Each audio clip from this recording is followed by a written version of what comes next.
Ang pag-iisang dibdib ng magkasintahan ay talaga namang espesyal. Hindi lang dapat yan para sa mismong couple, kundi maging sa kanilang mga bisita. Gaya na lang ng newlywed sa Borawen, Leyte na may memorable souvenir para sa kanilang principal sponsors.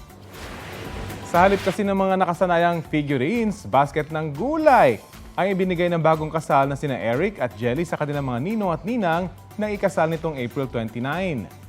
Kabilang sa gift basket ng newlyweds ang lettuce, repolyo, bell peppers at siling haba. Uy, pwede naman chop suey. Nako, sa presyo niya dito sa Metro Manila talagang memorable at masustansya ang mga wedding souvenir na yan.